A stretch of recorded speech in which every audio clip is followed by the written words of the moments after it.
சரணம். ஆன்மீக அன்பர்கள் அனைவருக்கும் இனிய வணக்கங்கள். நம்ம இந்த வீடியோ மூலமாக 2025ஆம் ஆண்டிற்கான செப்டம்பர் மாத ராசி பலன்களை பார்க்க இருக்கிறோம். இந்த செப்டம்பர் மாத ராசி பலன்களை பார்ப்பதற்கு முன்பாக இந்த செப்டம்பர் மாத காலகட்டத்தில் நடக்கக்கூடிய முக்கியமான நிகழ்வுகளை தனி வீடியோ தொகுப்பில் கொடுக்கலாம் அப்படின்ற நோக்கத்தோடு இந்த வீடியோ தொகுப்பை பொது மக்களுக்காக அனைத்து ராசிக்காரர்களுக்கும் பொதுவான பலன்களாக இந்த விளக்கத்தை தனி வீடியோவாக கொடுக்கலாம் அப்படின்னு நினைக்கிறேன். இந்த செப்டம்பர் மாதம் 2025 பார்த்தோம் அப்படின்னாக்கா முக்கியமான ஒரு நிகழ்வு, கிரகணங்கள் தோஷம் ஏற்படக்கூடிய காலகட்டங்கள் இந்த மாதத்தில் உதயமாகுதுங்க. அதாவது கிரகண காலகட்டங்கள் அப்படின்னு பார்த்தீங்கன்னா செப்டம்பர் மாதம் 7ஆம் தேதி அன்று பார்த்திங்கனாக்கா சந்திர கிரகணம் நிகழ இருக்குது. அப்போ ராகுவினால் ஏற்படக்கூடிய இந்த சந்திர கிரகணமானது அன்று இரவு 9 மணி 56 நிமிடத்திலிருந்து மிட்நைட்டில் 1 மணி 26 நிமிடம் இந்த காலகட்ட வரலும் சந்திர கிரகணமானது அன்றைக்கி நிகழ இருக்குது. இது பூரணமான சந்திர கிரகணம் அப்படின்னு பார்த்தோம் அப்படின்னாக்கா முழுமையான சந்திரகிரகணம் பிடிபட்ட காலகட்டங்கள் எப்பொழுது அப்படின்னாக்கா தொடங்கக்கூடிய காலகட்டம் 9 மணி 56 தொடங்கி 1 மணி 26 நிமிஷம் மிட்நைட்டில் சந்திர கிரகணமானது முடிய போகுது. அதில் முழுமையான பவர்ஃபுல்லாக அந்த கிரகணம் ஏற்படக்கூடிய காலகட்டம் எப்படின்னு பார்த்திங்கன்னா இரவு மணி 11 மணிலேருந்து 12 மணி 23 நிமிடம் வரலும் முழுமையான சந்திர கிரகணமாக தெரிய போகுது. இது இந்தியாவில் தெரிய போகுது. இதுக்கு முன்பாகலாம் நடந்த கிரகணங்கள் பார்த்திங்கன்னா போன வருடத்தில் நடந்ததெல்லாம் வெளிநாடுகளில் நடந்ததுனால நமக்கு எதுவும் பாதிப்புகள் இல்லை. ஆனால் இந்த சந்திர கிரகணம் மட்டும் இந்த காலகட்டத்தில் இந்த மாதத்தில் மட்டும் நம்ம இந்தியாவில் தெரியக்கூடிய ஒரு கிரகணமாக இருக்க போகுது. அப்போ இந்தியாவில் நடக்கக்கூடிய இந்த கிரகணமாக இருக்கிறதுனால பொதுமக்கள்கள் கொஞ்சம் கவனமாக இருக்கக்கூடிய ஒரு காலகட்டங்கள் அப்படின்ற சொல்லலாம். எப்போல்லாம் கிரகண தோஷங்கள் ஏற்பட போகுதோ, எந்த இடத்தில் நிகழுதோ, அதாவது எந்த நாடுகளில் நிகழுதோ அந்த நாடுகளுக்கு ஒரு சில பாதிப்புகள் வரும்னு இருக்குதுங்க. அப்போ ராகு பகவான் கும்பத்தில் நின்று கும்பத்தில் இருக்கக்கூடிய ராகுவோட சந்திரன் இருந்து ராகு கிரகஸ்த சந்திர கிரகணமாக இந்த வருடம் செப்டம்பர் மாதம் 7ஆம் தேதி தொடங்க போகுது. இது பொதுமக்களுக்கு ஒரு சில பாதிப்புகளையும் கொடுக்கும், ஒரு சில நட்சத்திரங்களுக்கு யோகங்களும் கொடுக்க போகுது.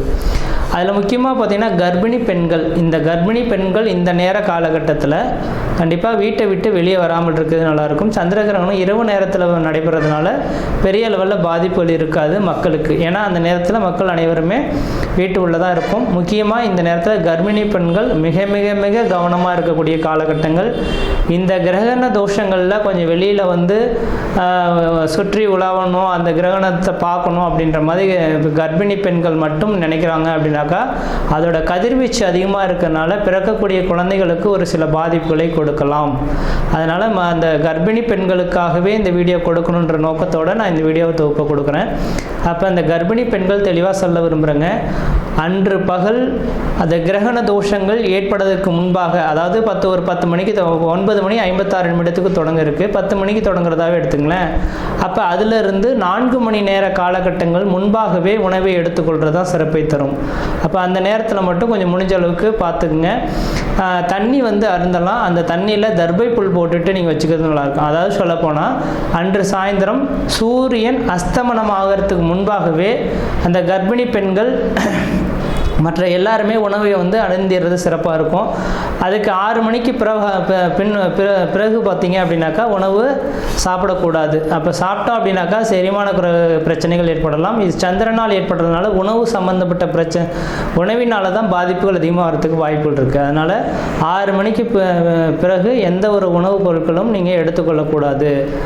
அடுத்து தண்ணீர் மட்டும் வேணால் தாகம் இருந்தால் அதை தர்பை புல்லை மட்டும் போட்டு வச்சுட்டு அந்த தண்ணியை மட்டும் பயன்படுத்திக்கலாம் அப்போது தேவை இருந்தால் மட்டும். இல்லையேல் அந்த அன்றைய நைட்டு முழுவதும் கொஞ்சம் முடிஞ்ச அளவுக்கு எல்லா உணவுப் பொருட்களையும் தவிர்த்து கொள்வது சிறப்பை தருன்ற விதிங்க.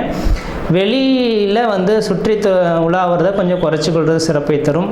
அனைத்து மக்கள்களுமே தெளிவாக சொல்ல வரேங்க. எல்லாருமே இப்போ வந்து நவீன காலங்கள் வந்துருச்சு இல்லைங்களா. இப்போ சந்திர கிரகணத்தை பார்க்கணும் அப்படின்ற நோக்கத்தோட மக்கள் பார்த்தோம் அப்படின்னாக்கா அந்த வீடியோ தொகுப்புலாம் கொடுத்துருப்பாங்க, சென்னையெல்லாம் ஏற்பாடு செய்திருப்பாங்க, பார்க்க இருப்பாங்க. அது முடிஞ்ச அளவுக்கு பார்த்தீங்க அப்படின்னாக்கா நான் குறிப்பிட்ட நட்சத்திரக்காரங்கள் மட்டும் அந்த மாதிரியான தொகுப்புகளுக்கு போகாமல் இருக்கிறது தான் விசேஷத்தை கொடுக்கும். அதாவது கும்ப வீட்டில் நடக்க இருக்குது.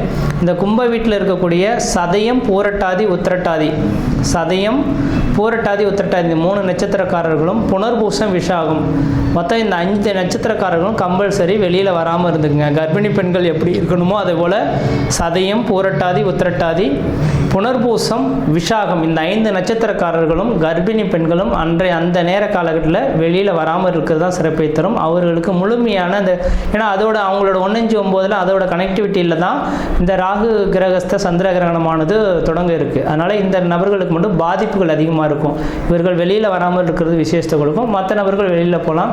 அதே போல் வயது மூத்தவர்கள் 60 வயதுக்கு மேற்பட்ட நபர்களும் வெளியில் வராமல் இருக்கிறது விசேஷத்தை கொடுக்குன்றீங்க. இது அப்போ அந்த நேர காலகட்டத்தில் அந்த கிரக காரகத்துவம் பெரிய லெவலில் பாதிப்பை தராத மாதிரி உங்களுக்கு தெரியலாம்.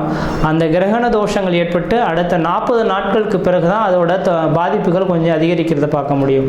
இப்போ உடல் ரீதியான தொந்தரவுகளை ஏற்படுத்தலாம். உணவு குழாய் சம்மந்தப்பட்ட பிரச்சனைகள் இந்த நபர்களுக்கு வரலாம். அதனால் கொஞ்சம் கவனமாக இருங்க. இந்த நட்சத்திர நான் சொன்ன இந்த 5 நட்சத்திரக்காரர்களும் மறுநாள் பார்த்தீங்க அப்படின்னாக்கா காலையில் எழுந்து பச்சை தண்ணியில் குளிச்சுட்டு விநாயகர் கோயிலுக்கு போயிட்டு அர்ச்சனை பண்ணிட்டு வர்றது விசேஷத்தை கொடுக்குங்க. ஏன்னா ராகு கேதுவின் கண்ட்ரோலை பண்ணக்கூடிய சக்தி விநாயகர் பெருமானுக்கு மட்டுமே உண்டு. அப்போ மறுநாள் செப்டம்பர் 7ஆம் தேதி நைட்டு இந்த கிரகணம் தொடங்க இருக்குது. செப்டம்பர் 8ஆம் தேதி அன்று பார்த்தீங்க அப்படின்னாக்கா விநாயகர் கோயிலுக்கு போயிட்டு குளிச்சுட்டு நல்லெண்ணெய் தீபம் போட்டு வழிபாடு செய்துட்டு வந்தீங்க. இந்த 5 நட்சத்திரக்காரர்கள் வழிபாடு செய்துட்டு வந்தால் இதனால் தோஷங்களை கண்ட்ரோல் பண்ணக்கூடிய சக்தி விநாயகருக்கு உண்டு. ஏன்னா ராகு கேதுவின் 2 கிரகத்தையுமே அடக்கக்கூடிய சக்தி இந்த விநாயகருக்கு இருக்கிறனால அவரோட சொல்லுக்கு கட்டுப்படுறதுனால இந்த 5 நட்சத்திரக்காரர்களும் வழிபாடு செய்து கொள்வது மிகப்பெரிய விசேஷத்தை கொடுக்குன்றவிதிங்க.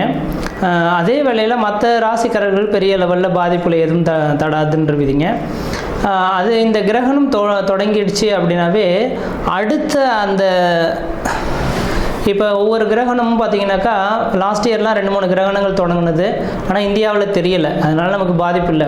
அப்போ எந்த நாடுகளில் கிரகணம் ஏற்படுதோ அந்த நாடுகள் கிரகணம் தொடங்கி அடுத்த கிரகண தோஷங்கள் உண்டாகக்கூடிய காலகட்டம் வரலும் ஒரு சில பாதிப்புகளை கொடுக்கும். அப்போ ராகுவினால் இந்த நேரத்தில் தொடங்கிறதுனால கடல் சீற்றங்கள், ஏன்னா சந்திரனோட அமைப்பில் இருக்கனால நீர் சம்பந்தப்பட்ட விஷயங்கள் கடல் சீற்றங்கள் ஏற்படலாம். அதாவது கடல் அலைகள் பூகம்பங்கள் ஏற்படக்கூடிய விஷயங்கள். அதே போல் பார்த்திங்கனாக்கா அந்த நெருப்பினால் பாதிப்பு, விமான விபத்துக்கள், இது மாதிரியான ஒரு சில பாதிப்புகள் ஏற்படுத்துறதுக்கான வாய்ப்புகள் உண்டு. மக்கள் அதுக்கு பின்னர் பார்த்தீங்க அப்படின்னாக்கா முக்கியமாக அடுத்ததாக மழை காலங்களும் தொடங்க இருக்குது இல்லைங்களா. அப்போ மழை காலங்களில் பார்த்திங்கனாக்கா நவீனமான ஒரு நோய் உருவாகிறதுக்கான வாய்ப்புகள் உண்டு. நோய் தொந்தரவுகள் மக்களுக்கு வரதுக்கான இந்த கிரகண தோஷத்தினால மக்களுக்கு அதிகப்படியான நோய் தொந்தரவுகள் ஏற்படலாம். நீரினால் பரவக்கூடிய நோய்கள் அதிகமாக உருவாகிறதுக்கான வாய்ப்பு உண்டு. அப்போ மழை காலங்களில் மக்கள் குடி தண்ணீர்களை சுத்தமாக வச்சுக்கணும். மழை அதாவது வெள்ளப்பெருக்கு அதிகமாக ஏற்படக்கூடிய இருக்கக்கூடிய இடங்களாக இருந்தால் தன்னோட வீட்டை கொஞ்சம் கவனமாக வச்சுக்கிறது, தண்ணி புகாத அளவில் இந்த வடிகால் வசதிகள்லாம் ஏற்படுத்தி கொள்வது விஷயத்தை கொடுக்கும். நான் இது சொல்லும் போது தேவையில்லாத விஷயம் இதெல்லாம் எதுக்கு அப்படின்னு நினைப்பீங்க. இதை அனுபவிக்கும் போது தான் அதோட பாதிப்புகள் தெரியும். அதனால் இந்த கிரகண தோஷங்கள் இருக்கிறதுனால பாதிப்புகள் இருக்கின்ற நம்பிக்கை வரக்கூடிய நபர்களாக இருந்தால் மட்டும் தயவுசெய்து சொல்ல வரேங்க. அடுத்து கரெக்டாக இப்போ செப்டம்பர் 7ஆம் தேதி இந்த கிரகண தோஷம் ஏற்படுது. அதுலேருந்து 40 நாட்கள் அப்படின்னாவே அடுத்து கரெக்டாக மழை காலங்கள் தொடங்கக்கூடிய காலகட்டமாக இருக்கும். கண்டிப்பாக இந்த வருடத்தில் முக்கியமாக நவம்பர் டிசம்பர் காலகட்டத்தில் அதிகப்படியான மழைப்பொழிவுகளும் சீற்றங்களும் அதிகரிக்கிறதுக்கான வாய்ப்புகள் இருக்குது. மக்கள் கவனமாக இருக்குங்க. அதுக்காக தான் இந்த வீடியோ தொகுப்பு கொடுத்துருக்கேன். மற்ற விதத்தில் எந்த தோஷங்கள் பாதிப்பு கிடையாது. தெளிவாக சொல்லக்கூடிய கருத்துக்கள் கர்ப்பிணி பெண்களும் சதயம், பூரட்டாதி, உத்திரட்டாதி, புனர்பூசம், விசாகம் இந்த 5 நட்சத்திரக்காரர்களும் கிரகண தோஷத்தன்று கொஞ்சம் வீட்டை விட்டு வெளியே வராமல் இருங்க. இரவு பார்த்திங்கன்னா 9:56 தொடங்கி நள்ளிரவு 1:26 முடிய இருக்குது. அது முழுமையான சந்திரகிரகணம் அடையக்கூடிய காலகட்டம் 11 மணியிலிருந்து 12:23 வரலும் இருக்குது. இந்த நேர காலங்களில் வெளியில் வராமல் இருங்க. உணவுப் பொருட்கள் எந்த ஒரு உணவுப் பொருட்களும் எடுத்துக்கொள்ள வேண்டாம். மறுநாள் காலையில் குளிச்சுட்டு விநாயகர் கோயிலில் போய்ட்டு விளக்கு போட்டிருந்தாவே இந்த தோஷங்கள் ஓரளவுக்கு கட்டுக்குள் வரும்ன்ற விதிங்க. மற்ற விதத்தில் யாருக்கும் எல்லோரும் தோஷம் கிடையாது. நம்ம இந்த வீடியோ மூலமாக 2025ஆம் ஆண்டிற்கான செப்டம்பர் மாத ராசி பலன்களை பார்க்க இருக்கிறோம். குறிப்பாக இந்த வீடியோ வந்து பார்த்தோம் அப்படின்னாக்கா கடகராசி என்பவர்களுக்கான வீடியோ. இந்த கடகராசி என்பவர்களின் குணாதிசயங்கள் அப்படின்னாவே நாட்டுக்காக உழைக்கக்கூடிய ஒரு நபர்கள் தான் சொல்லணும். தனக்காக உழைக்க மாட்டாங்க, தன்னை சார்ந்த உறவுகளுக்காகவே வாழ்ந்துட்டு போகக்கூடிய ஒரு ராசிக்காரர்கள்னால் இந்த கடகராசி அன்பர்களாக இருப்பாங்க. காரணம் என்னென்னாக்கா, சந்திரனின் காரகத்துவத்தை பெற்ற இந்த கடகராசி அன்பர்களுக்கு தாய்மை உள்ளம் கொண்டவங்க. யாராவது ஒருத்தர் எனக்கு இல்லையே அப்படின்னு கிட்டாக்கா தன் கையில் இருக்கிறத அப்படியே எடுத்து கொடுக்கக்கூடிய ஒரு நபர்கள் யாருன்னாக்கா, கர்ணன் அப்படின்ற ஒரு அமைப்புக்கு சொந்தக்காரர்கள் யாருன்னா இந்த கடகராசி அன்பர்களாக இருப்பாங்க. ஒரு மனமுருகிற மாதிரி ஒருத்தர் பேசிட்டானாக்கா, நான் எப்படி இது உழைச்சேன் சம்பாரிச்சேன் சேர்த்தோன்ற மாதிரி நினைக்க மாட்டாங்க. ஆனால் இதை அவங்க வச்சு அனுபவிக்கட்டும், சந்தோஷமாக இருக்கட்டும், அந்த சந்தோஷத்தில் நான் வாழ்கிறது மிகப்பெரிய சந்தோஷன்ற மாதிரி ஒரு சமுதாயத்துக்கு பயனுள்ள வகையில் செயல்படக்கூடிய நபர்கள் இந்த கடகராசி அன்பர்கள். அப்படிப்பட்ட இந்த கடகராசி அன்பர்களின் வாழ்க்கையில் பார்த்திங்கன்னா, கடந்த கால நிகழ்வுகளை எண்ணி பார்க்கும்போது குடும்பம் அந்தளவுக்கு நிம்மதி இல்லாத ஒரு வாழ்க்கையை வாழ்ந்துட்டுருக்காங்க. ஏதோ குடும்ப ரீதியாக மிகப்பெரிய பாதிப்புகளை இந்த கடகராசி அன்பர்கள் சந்திச்சிருக்காங்கன்றீங்க. கணவன் மனை உறவுகளை கொஞ்சம் பிரிந்த காலகட்டங்கள், கணவன் மனையுடைய கருத்து வேறுபாடுகள் ஏற்படுறது, பொருளாதார நெருக்கடிகள், கடன் சூழக்கூடிய அமைப்புகள், சொந்த பந்தத்தினால் பிரச்சனைகள், இது மாதிரி பல்வேறுபட்ட கஷ்டங்களை சந்தித்த நபர்களில் இந்த கடகராசி அன்பர்களும் இருந்திருப்பாங்க. இதுக்கு காரணம் என்னன்னாக்கா, இவங்களுக்கு அஷ்டமச்சனி நடந்ததுனால முன்ஜென்ம கருமாவின் பலன்களை இவங்க அனுபவிக்கணுன்ற விதி, அதை அனுபவித்து முடிச்சுட்டாங்கன்ற விதிங்க. அதுக்கான காலகட்டங்கள் முடிஞ்சு போயிடுச்சு. இனிமேலுக்கு உங்களுக்கு வளர்ச்சிக்கான ஒரு காலகட்டம் தொடர ஆரம்பிச்சிருச்சுன்றதை இந்த வீடியோ தொகுப்பில் சொல்ல விரும்புகிறேன். முக்கியமாக இந்த அமைப்பானது பார்த்திங்கன்னா இந்த செப்டம்பர் மாதத்துலேருந்தே தொடங்குறதா நீங்கள் எடுத்துக்கொள்ளலாம். அப்போ இந்த மாத காலகட்டத்திலேருந்தே கடகராசி என்பர்கள் நீங்கள் எது செய்தாலும் தொட்டது தொடங்கக்கூடிய காலகட்டங்கள், நினைச்சது சாதனை பண்ணக்கூடிய காலகட்டங்கள், குடும்பத்தில் ஒரு சுப நிகழ்வுகளும் சுபகாரியங்களும், அழியா சொத்து சேர்க்கையும், வீடு மனை வாசல் வாங்குவது, கட்டுவது, குடிபெயர்வது, குலதெய்வத்துக்கு செய்ய வேண்டிய சடங்குகள் செய்கிறது, இதை மாதிரியான சுப நிகழ்வுகளை செய்யக்கூடிய ஒரு காலகட்டங்களாக இருந்துகிட்ருக்கு. இந்த நேர காலகட்டத்தில் நீங்கள் எடுக்கக்கூடிய முயற்சிகள் உங்களுக்கு சாதகமாக இருக்கும். அதுவும் இந்த மாத காலகட்டத்தில் உங்களோட ராசியிலேயே சுக்கிர பகவானும், ராசிக்கு 12ஆம் இடத்துல குரு பகவானும், ராசிக்கு 2ஆம் இடத்துல சூரியன் புதன் கேது 3 கிரகங்கள். அப்போ இந்த மாதத்தில் கொடையோகம் அப்படின்றது ஒன்று உதயமாக போதுங்க. கொடையோகம்னா என்னங்க அப்படின்னு கேட்டிங்கனாக்கா, தனக்கு கொடை பிடிக்கக்கூடிய நபர்கள், அது அரசனாக இருக்கவங்களுக்கு மட்டும்தான் கொடை பிடிப்பாங்க. அரச பரம்பரையில் அரசருக்கு நிகரான ஒப்பான தெய்வங்களுக்கு இவங்களுக்கு மட்டும்தான் கொடை பிடிச்சிட்டு போவாங்க. அப்போ கொடையோகமானது இந்த மாதத்தில் உதயமாகுது. என்றைக்கோ உழைச்சி ஓடா தெரிஞ்சு ஒன்றுமே இல்லைன்னு ஓடி போய் உட்காந்தவங்களுக்கு 4 பேர் மத்தியில் பேர், புகழ், கௌரவம், அந்தஸ்து உருவாகக்கூடிய ஒரு காலகட்டமாக இந்த மாதம் உதயமாக போகுதுங்க. கண்டிப்பாக சார் ஒரு மாதத்தில் இது நடக்க போகுதா சார் அப்படின்ற மாதிரி உங்கள் மனசுக்குள்ளார நினைக்கலாம். தெளிவாக சொல்ல விரும்புகிறேங்க, இந்த கடகராசி அன்பர்களின் வாழ்க்கையில் ஒரு ஏறுமுகமான ஏற்ற காலகட்டங்களை சந்திக்கக்கூடிய ஒரு காலகட்டமாக இந்த மாதம் உதயமாகுதுங்க. ஏன் என்ன காரணம்னாக்கா, இந்த மாத காலகட்டத்தில் செப்டம்பர் 7ஆம் தேதி அன்று பார்த்தீங்க அப்படின்னாக்கா கிரகண தோஷம் ஏற்பட போதுங்க. இரவு 9 மணி 56 நிமிஷத்துலேருந்து நள்ளிரவு 1 மணி 26 நிமிடம் வரலும் இந்த கிரகண தோஷம் ஏற்பட போகுது. இந்த கிரகண தோஷம் ஏற்பட்டதுனாக்கா இந்த இந்தியாவில் பாதிப்புகள் இருக்கிறது உண்மை. ஆனால் அதில் இந்த கிரகண தோஷத்தினால ஒரு சில ராசிகள் அதிர்ஷ்டம் பெற போகுதுன்னா இந்த கடகராசி அன்பர்களுமா இருப்பாங்கன்றீங்க.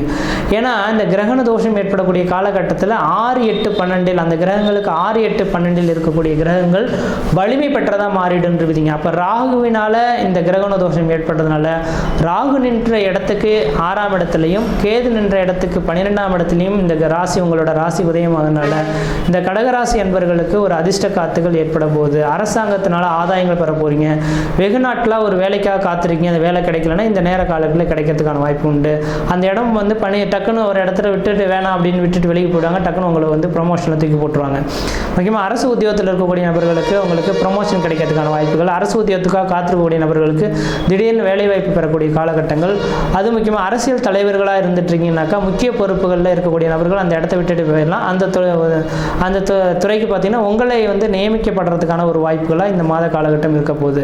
அதனால் கடகராசி அன்பர்கள் இந்த நாள் காலகட்டம் வரலாம் எனக்கு ஒரு வாய்ப்பு கிடைக்காதான் ஏங்கி காத்துட்டு இருந்தவங்களுக்கு வாய்ப்புகள் உங்களை தேடி வரக்கூடிய ஒரு காலகட்டம் உதயமாக போகுதுங்க. இந்த நேர காலங்களில் சரியாக பயன்படுத்தி அந்த வாய்ப்புகளை பெற்றுக்கொண்டால் இது இனிவரும் காலகட்டங்கள் உங்களுக்கு சாதகமானதாக ஒரு அமைப்புகளை ஏற்படுத்தி தரும்ன்றீங்க. அதே போல் இந்த மாத காலகட்டத்தில் வெகு நாட்களாக நான் இதனால் வரலும் திருமணமாகாமலே காத்துட்ருக்கேன் சார், திருமண வாய்ப்புகள் உதயமாயிடுமா அப்படின்னாக்கா கண்டிப்பாக திருமணமாகாத நபர்கள் திருமண வாய்ப்புகளும், குழந்தை பேர் இல்லாத நபர்கள் குழந்தை பேர்களும், வேலை இல்லாத நபர்கள் நிரந்தரமான வேலை வாய்ப்புகளும், கடன் பிரச்சனைகளுக்கு ஒரு முற்றுப்புள்ளி வைக்கக்கூடிய அளவுகளுக்கு நிரந்தரமான வேலை வாய்ப்பு பெறக்கூடிய காலகட்டமும், குடும்பத்தில் மன நிம்மதியும் மன சந்தோஷம் ஏற்படுத்தக்கூடிய காலகட்டம் உருவாகும். கணவன் மனைவி உறவுகள் ஒருவரை புரிந்து கொண்டு வாழக்கூடிய ஒரு காலகட்டங்களாக இந்த செப்டம்பர் மாத காலகட்டம் வந்து உதயமாக போகுதுங்க. அதனால் இந்த நேர காலகட்டத்தில் உங்களோட யோகமான நேர காலகட்டம் தொடங்க இருக்கிறனால இந்த நேரத்தில் உங்களோட சுய ஜாதத்தையும் ஒரு முறை எடுத்துக்கொண்டு பார்த்துட்டு சரியான அமைப்புகள் இருந்தால் நீங்கள் முயற்சி எடுத்து பாருங்கள், கண்டிப்பாக வெற்றி பெறுவீங்கள். அது முக்கியமாக இந்த நேர காலங்களில் ஊரை விட்டு வெளியூர் வெளிமாநிலம் வெளிநாடு தொடர்பு வரக்கூடிய நபர்களுக்கு அதிர்ஷ்ட காத்துகள் உங்களை சுற்றி இருக்க போகுது அப்படின்ற எடுத்துக்கிட்டு வெளிநாடு சம்மந்தப்பட்ட முயற்சிகள் எடுத்தால் நீங்கள் இருக்கக்கூடிய காரியங்கள் உங்களுக்கு சாதகமான ஒரு அமைப்புகளை ஏற்படுத்துறீங்க. மற்ற விதத்தில் உங்களுக்கு எந்த விதத்தையும் தோஷங்களோ பாதிப்புகளோ சொல்கிறதுக்கான வாய்ப்பு கிடையாது. சீரும் சிறப்புமாக இருப்பீங்க, நலமாக இருப்பீங்க. நன்றி, வணக்கம்.